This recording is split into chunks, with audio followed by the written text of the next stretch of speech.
Hello friends, make future classes में आपका स्वागत है। तो चलिए अपन अपनी सिलेबस डिकोडिंग सीरीज को आगे बढ़ाते हैं। अभी तक अपन ने इस सीरीज में पेपर 3 का कंप्लीट सिलेबस डिकोडिंग देख ली थी।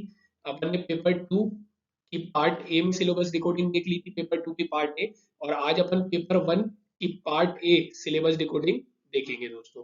पार्ट ए, जैसा कि आपको मालूम है कि पेपर 1 में दो पेपर होते हैं, पार्ट ए और पार्ट बी। पार्ट बी जो है वो ज्योग्राफी से रिलेटेड है, उससे रिलेटेड सिलेबस डिकोडिंग अगले वीडियो में बताई जाएगी। आज अपन पेपर 1 का पार्ट ए देखेंगे और ये काय से रिलेटेड है, ये इतिहास से रिलेटेड है।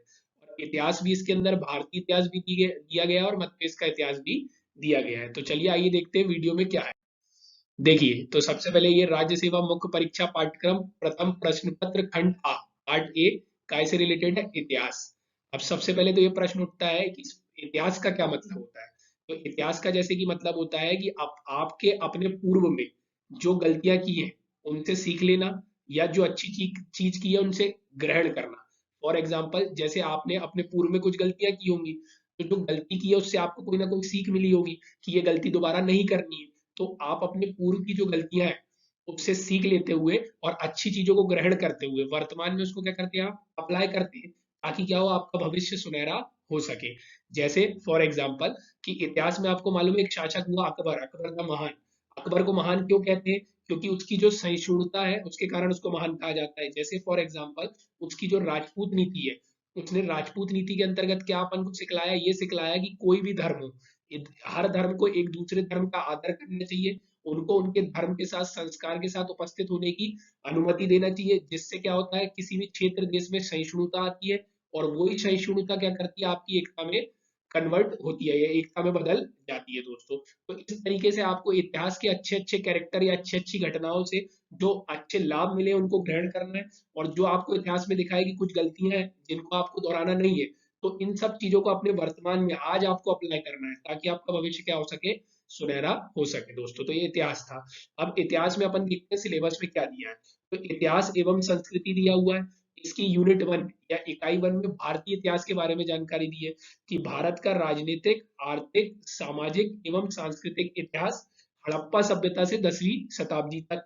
तो आपको मालूम होगा कि इतिहास को अपन 3 भाग में बांटते हैं, प्राचीन कालीन, मध्यकालीन और आधुनिक कालीन। तो आप एक तरीके से देख सकते हैं कि आपकी जो इकाई 1 है वो प्राचीन कालीन इतिहास से रिलेटेड है, प्राचीन कालीन। और उसमें भी आप देखेंगे कि एमपीपीएससी सिलेबस से सीधे क्वेश्चन बना लेता है मेंस में। जैसे पूछ लेगा आपको कि हड़प्पा की राजनीतिक व्यवस्था पर प्रकाश डालिए, तो आप देखिए हड़प्पा की राजनीतिक व्यवस्था। इसी तरीके से आपसे पूछ लेगा कि मौर्य काल की आर्थिक व्यवस्था पर प्रकाश डालिए, मौर्य काल की सामाजिक व्यवस्था पर प्रकाश डालिए, या मौर्योत्तरकालीन या गुप्तकालीन सांस्कृतिक इतिहास पे प्रकाश डालिए कि उसको स्वर्णयुग क्यों कहा जाता था। तो इस टाइप के प्रश्न आपको आ जाते हैं। तो आपको सिलेबस की हेडिंग टू हेडिंग आपको बना लेने अपने नोट्स, ताकि जिससे आपकी परीक्षा निकलने की संभावना बढ़ जाए। जैसे फॉर एग्जांपल यदि आपसे किसी भी साम्राज्य की, चाहे हड़प्पा की हो, चाहे मौर्य काल की हो, चाहे मौर्योत्तर काल की हो, चाहे गुप्त काल की हो, यदि आपसे राजनीतिक व्यवस्था पूछ रहा है, तो आपको कुछ पॉइंट्स पता होने चाहिए जो राजनीतिक व्यवस्था से रिलेटेड है। आपसे आर्थिक यदि पूछ रहा है, तो आर्थिक का क्या मतलब होता है? आर्थिक का मतलब होता है ऐसी गतिविधियां जिनसे धन। तो उस समय हड़प्पा में जो धन कमाने की गतिविधि क्या थी, तो जैसे आप देखेंगे कृषि थी, ऐसे आप देखेंगे उद्योग थे। इसी तरीके से देखेंगे कि वहाँ लोथल से गोंदीवाड़ा मिला है। गोंदीवाड़ा मतलब होता है डॉक यार्ड, जहाँ से बिजनेस किया जाता था, शिप चलते थे, व्यापार का क्या होता था, व्यापार की वस्तुओं का आवागमन होता था। तो इस तरीके से आपको आर्थिक के कुछ पॉइंट याद होने चाहिए। जैसे आज आपको आर्थिक व्यवस्था अपनी जो भारत की है, जैसे अपन को पता है कि भारत में क्या क्या आर्थिक व्यवस्था में, आर्थिक व्यवस्था के 3 क्षेत्र होते हैं, कृषि, उद्योग और सेवा। इस तरीके से उस समय कौन कौन से क्षेत्र होते थे, तो उस समय कृषि कैसी थी, उस समय उद्योग कैसा था, उस समय सेवा क्षेत्र तो उस समय था नहीं, तो उस समय और कौन से अन्य क्षेत्र थे, तो ये आपको याद होने चाहिए। आपको 6 मार्कर में या 15 मार्कर में आर्थिक व्यवस्था किसी भी साम्राज्य की पूछी जा सकती है। इसी तरीके से आपको सामाजिक व्यवस्था के बारे में पूछा जा सकता है। अब सामाजिक व्यवस्था को जानने से पहले सबसे पहले आपको ये जानना है कि समाज का मतलब क्या होता है। तो जैसे अपन लोग क्या रटते रह जाते हैं। आज आप सोचिए, आज समाज का मतलब क्या है? समाज का ये मतलब है कि जो आज आपके आसपास परिवार है वो एकल है कि संयुक्त है। आपके आसपास जो परिवार रह रहा है उनमें महिलाओं की स्थिति क्या है। आपके आसपास जो परिवार रह रहा है वो वेज खाते हैं कि नॉन वेज खाते हैं, मतलब शाकाहारी है कि मांसाहारी है।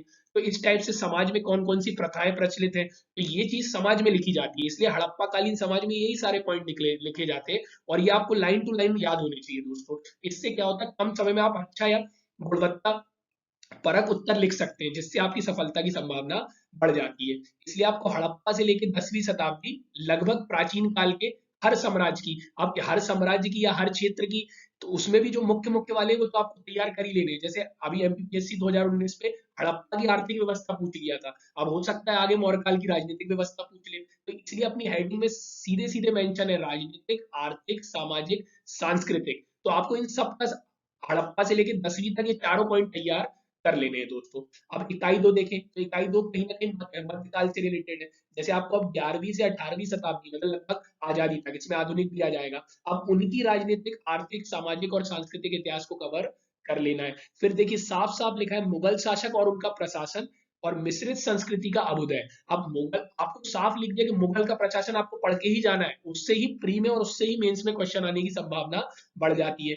अब आपको मुगल शासक और उनके प्रशासन में क्या पढ़ना है, तो जैसे आपको मालूम है कि उनके कितने विभाग थे, फिर उनके यहाँ जो प्रधानमंत्री था उसको क्या कहते थे, जैसे उनके यहाँ कुमार मात्य था, महामात्य था, इसी टाइप के बहुत सारे अधिकारी थे, तो उन सब के बारे में अपन को पढ़ना है बहुत अच्छे से, और इसी से प्रश्न आने की संभावना है। फिर मिश्रित संस्कृति का अभ्युदय का क्या मतलब होता है, मिश्रित संस्कृति एक तरीके से देखें तो पहले अपने यहाँ हिंदू साम्राज्य था, फिर कहीं ना कहीं मुस्लिम शासक आए तो मुस्लिम साम्राज्य हुआ, तो मिश्रित संस्कृति जब हिंदू मुस्लिम का समावेश हुआ या इस टाइप से हिंदू का अन्य संस्कृति के साथ, मुस्लिम का अन्य संस्कृति के साथ, तो जब दो संस्कृतियां या कई संस्कृतियां मिलती है तो उनसे कोई ना कोई एक अच्छी चीज निकल कर बाहर आती है, तो मिश्रित संस्कृति का अभ्युदय पढ़ना है। फिर अपन को ब्रिटिश शासन का भारतीय अर्थव्यवस्था और समाज पर प्रभाव, आप देखेंगे तो एमपीपीएससी कई बार पूछ चुका है कि ब्रिटिश शासन की अर्थव्यवस्था पर प्रकाश डालिए, तो इसके अंदर आपको बहुत सारी बंदोबस्त व्यवस्था का चर्चा करनी पड़ती है। जैसे आपको पता है कि बहुत सारी जो अंग्रेजों ने भू राजस्व नीति चलाई थी, तो हर एक भू राजस्व नीति को पढ़ना पड़ता है, उसमें आपको पता है पंचसाला बंदोबस्त चलाई थी, स्थायी बंदोबस्त चलाई थी, तो इन सब के बारे में चर्चा की जाती है। अब इनने अर्थव्यवस्था कैसी चलाई थी, आपको मालूम था कि अंग्रेजों का क्या था, मेन उद्देश्य था कि ज्यादा से ज्यादा भारत से धन धन कमाना है, ज्यादा से ज्यादा लाभ लेना है। तो अब जो आदमी अपने लाभ के लिए काम करेगा, ज्यादा पैसे लेके इंग्लैंड जाना चाहता था, तो वो क्या करेगा, अपने यहाँ के कृषकों का, अपने यहाँ के निवासियों का शोषण करेगा। तो वही देखना है कि जो इनने अर्थव्यवस्था अपनाई उससे भारत के समाज पर क्या प्रभाव पड़ा। आपको पता होगा भारत के समाज में दंडी प्रथा जैसी प्रथाएं प्रचलित हो गई, भारत के जो अच्छे काम कर कारीगर थे, उद्योग थे, उनका पतन हो गया, तो ये सब चर्चा आपको यहाँ पे करनी है। फिर इकाई 3 में आप क्या देख सकते हैं, ब्रिटिश उपनिवेश के प्रति भारतीयों की प्रतिक्रिया। आप देखिए सब चीजें एक दूसरे से रिलेटेड है। आपने देखा कि ब्रिटिश शासन की जो अर्थव्यवस्था थी वो क्या थी, अपना लाभ ज्यादा से ज्यादा कमाना। अब अपना लाभ ज्यादा से ज्यादा कमाएंगे तो समाज का शोषण करेंगे, और जब समाज का शोषण होगा तो उसके समाज अपने शोषण के खिलाफ एक प्रतिक्रिया करेगा, और इसलिए देखिए नीचे लिखा है ब्रिटिश उपनिवेश के प्रति भारतीयों की प्रतिक्रिया। अब भारत की प्रतिक्रिया क्या होगी, अब भारत में भी क्या है कि जब कृषक का शोषण होगा तो कृषक अपनी प्रतिक्रिया करेंगे, जब आदिवासियों का शोषण होगा तो आदिवासी अपनी प्रतिक्रिया करेंगे, इसलिए उसके अंदर अगली हेडिंग की कृषक और आदिवासियों का विद्रोह। उसके बाद फिर देखेंगे आप आगे चल के भारत का जैसे जैसे शोषण बढ़ता जाएगा, तो ये प्रथम स्वतंत्रता आंदोलन या संग्राम हो जाएगा कि हमें आजादी चाहिए, भारत को छोड़ो, हम भारत अपना शासन खुद चलाएंगे। फिर आगे देखेंगे आप तो बहुत सारे भारतीय पुनर्जागरण होंगे। पुनर्जागरण का मतलब कि लोग देखेंगे कि भारत में अंग्रेज क्या कहते थे, व्हाइट मैन मर्डर थ्योरी, कि हम अच्छे हैं, तुम्हें कुछ नहीं आता है, तुम लोग कुप्रथाएं, सती प्रथाएं जैसी प्रथाओं में लिप्त हो। लेकिन क्या होगा, कई आगे जाके पढ़े लिखे विद्वान आएंगे, जैसे दयानंद सरस्वती और इस टाइप के अन्य विद्वान आएंगे, तो उन लोग ये दिखाएंगे कि जो भारत था वो एक समय बहुत ज्यादा क्या होता था, संपन्न होता था, इसकी संस्कृति बहुत अच्छी थी, ये लोगों का सम्मान करते थे, लोगों को बहुत अच्छे से ट्रीट करते थे, तो इस टाइप की जो अच्छी चीजें हैं उनकी तरफ कहीं ना कहीं अपन को क्या है, अपने को प्रोत्साहित किया जाएगा कि हम तो अंग्रेजों से भी अच्छे थे। तो कहीं ना कहीं भारत क्या होगा, वापस से जागेगा, इसलिए इसको पुनर्जागरण की संज्ञा दी जाती है। पुनर्जागरण का अर्थ होता है फिर से जागना, पहले आप अच्छे थे, फिर आप अंधकार में चले गए और आप फिर से जागे, तो इसको कहते हैं पुनर्जागरण। इसको और अच्छे से पढ़ेंगे तो मैंने सरल शब्दों में आपको अभी सिलेबस में समझा रहा हूँ। अब पुनर्जागरण में अपन राष्ट्रीय स्वतंत्रता आंदोलन और इसके नेतृत्वकर्ता, अब आप देखेंगे 1000 बार क्वेश्चन पूछा जाता है कि ये जो अपना ब्रह्म समाज है इसके प्रणेता कौन थे, क्योंकि आपके सिलेबस में दिया हुआ है राष्ट्रीय स्वतंत्रता आंदोलन और इसके नेतृत्व करता। फिर गणतंत्र के रूप में भारत का उदय, गणतंत्र के रूप में मतलब भारत जैसे ही आजाद हुआ तो उसने गणतंत्र को अपनाया। अब गणतंत्र के रूप में भारत का कैसे उदय हुआ, क्या क्या उस समय परिस्थिति थी, क्या क्या चीजें प्रचलित थी, कैसे अपन उनसे बाहर आए, तो इस टाइप की चीजों पर बात की जाएगी। फिर आपको मालूम है, अब देखिए सिलेबस लाइन बाय लाइन चल रहा है, पहले प्राचीन काल था, फिर मध्यकाल था, अब आधुनिक काल है। आधुनिक काल में अंग्रेजों ने किया शोषण, अपन उससे बाहर आने के लिए किए विद्रोह, अब विद्रोह के बाद क्या हुआ, अपन आजाद हो गए, अपन स्वतंत्रता संग्राम चला दिए। आजाद होने के बाद क्या किया, अपन को मालूम है कि अपने देश में क्या हुआ, भाषा के आधार पर राज्यों के गठन की मांग उठने लगी, तो उसी इसलिए अगले हेडिंग क्या, राज्यों का पुनर्गठन। अब जब पुनर्गठन की मांग उठी तो बहुत सारी समिति बनी, हर समिति, जेबीवीपी समिति, है ना, फजल अली समिति, उस सब पर चर्चा की जाएगी। फिर इसी तरीके से जब बहुत सारे राज्यों का गठन हुआ, आंध्र प्रदेश बना, ऐसे ही मध्य प्रदेश भी बना, इसलिए फिर मध्य प्रदेश का गठन पढ़ेंगे क्योंकि अपन को एमपीपीएससी देना है। फिर उसके बाद स्वतंत्रता प्राप्ति के पश्चात के प्रमुख घटनाएं, फिर अपनी आजादी के बाद अपने देश में कौन कौन सी अच्छी अच्छी घटनाएं हुई उनके बारे में पढ़ेंगे। जैसे जेपी नारायण साहब थे, आचार्य विनोबा भावे जी थे, तो इन लोगों ने कौन कौन से कदम उठाए, इस सब के बारे में चर्चा की जाएगी। फिर आप देखेंगे आगे इकाई 4 में, अब देखिए अब आपका पेपर क्या है, एमपीपीएससी, तो अब अपन ने 3 भारतीय इतिहास को देखा। भारतीय इतिहास में प्राचीन, मध्यकालीन, आधुनिक देखा, भारत को आजाद किया, गणतंत्र के रूप में उदय देखा, भारत में देखा कि फिर कौन कौन से आंदोलन चले थे। फिर अपन आ जाएंगे अपने राज्य पे, अपने राज्य में मतलब मध्य प्रदेश पे। अब मध्य प्रदेश में स्वतंत्रता आंदोलन पे क्या रहा, मतलब जब भारत में स्वतंत्रता आंदोलन चल रहा था तो तब मध्य प्रदेश में इनमें से कौन कौन लोग भाग ले रहे थे, कौन कौन भारत को आजाद करने के लिए मध्य प्रदेश से अग्रणी थे। तो अपने बड़े बड़े जो अपने स्वतंत्रता संग्राम के सेनानी थे उनके बारे में पढ़ेंगे। बहुत सारे देखा होगा आपने, झांसी की रानी के बारे में पूछ लिया जाता है, तात्या टोपे के बारे में पूछ लिया जाता है, इस तरीके से कुंवर चैन सिंह के बारे में पूछ लिया जाता है। तो वो सब यहीं से पूछा जाता है क्योंकि आपके सिलेबस में मेंशन है।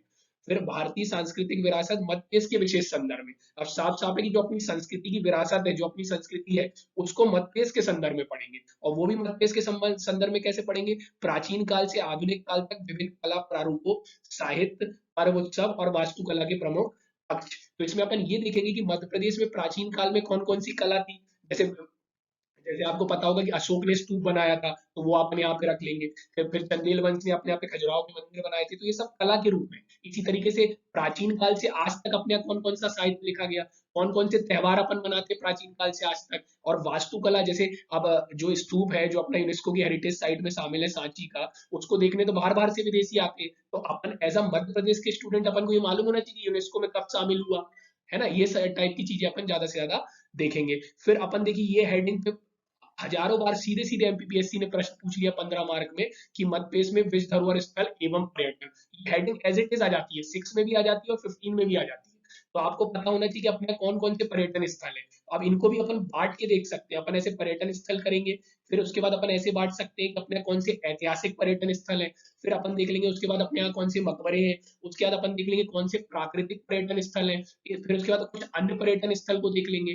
तो जैसे आप अपन इसमें वो भी देख सकते हैं कि अपने यहाँ से 3 पर्यटन स्थल यूनेस्को में शामिल है, तो उनकी चर्चा करना तो बहुत ही जरूरी हो जाता है, जिससे नंबर बढ़ने की और आपके परीक्षा निकलने की संभावना बढ़ जाती है। फिर अपन आ जाएंगे इकाई 5 पे। इकाई 5 में क्या देखेंगे, ये नई इकाई जुड़ी है, मध्य प्रदेश की प्रमुख रियासतें। रियासतें मतलब जब अपने यहाँ राजा महाराजे का साम्राज्य था, राजा महाराजे होते थे, तब मध्य प्रदेश में गोंडवाना रियासत होती थी, बुंदेली रियासत होती थी, बघेली, बुंदेली, यही चंदेल। बुंदेली रियासत में बुंदेला वंश था, सॉरी बुंदेली रियासत में बुंदेला वंश था। बघेली रियासत में कौन थे, होलकर, जैसे अहिल्याबाई होलकर को आप जानते होंगे, इंदौर, इंदौर और ये अपना महेश्वर वगैरह सब उन्हीं ने बसाया था, होलकर वंश ने। फिर सिंधिया, आप जानते हैं सिंधिया ग्वालियर में थे। तो इन सब के, भोपाल रियासत के बारे में, प्रारंभ से स्वतंत्रता प्राप्ति तक ये रियासतों के क्या क्या कार्य रहे, इनके कौन कौन से राजा थे, इन राजा ने।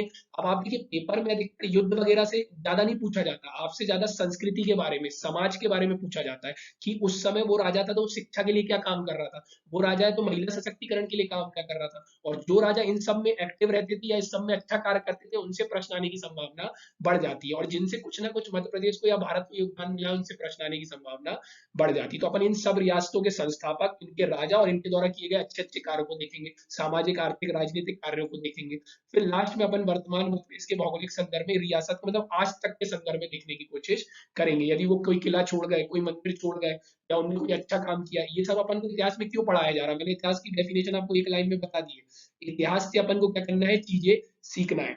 यदि कोई गलती हुई है तो सीखना है कि ये गलती नहीं करनी है, और कोई अच्छी चीज हुई तो ये सीखना है कि ये चीज को बार बार दोहराना है, क्योंकि इसको आज दोहराया जाएगा तो आपका भविष्य अच्छा हो जाएगा। इसलिए आपको आपके राजाओं के, आपके इतिहास की अच्छी चीजें सिखाई जाती हैं, ताकि आप इतिहास से गलतियां सीखें कि ये गलती नहीं करनी और अच्छी चीजों को ग्रहण करना है, ताकि आपका जो आने वाला भविष्य है वो बहुत ही अच्छा हो जाए दोस्तों। इसलिए इतिहास को, जैसे आप भी बचपन में जो इतिहास में गलती की उसको आज नहीं दोहराते, क्योंकि आप चाहते हैं कि आपका आने वाला समय क्या हो जाए, अच्छा हो जाए। इसलिए इतिहास एक तरीके से आप समझिए आपका टीचर है जो आपको बहुत कुछ सिखा के जाएगा। तो इस तरीके से अपना सिलेबस कंप्लीट होता है। फिर जब अपने इतिहास के लेक्चर चालू होंगे, अपन इसको और अच्छे से देखेंगे। अभी अपने साइंस के लेक्चर चल रहे हैं, कल से फिजिक्स चालू हो जाएगा।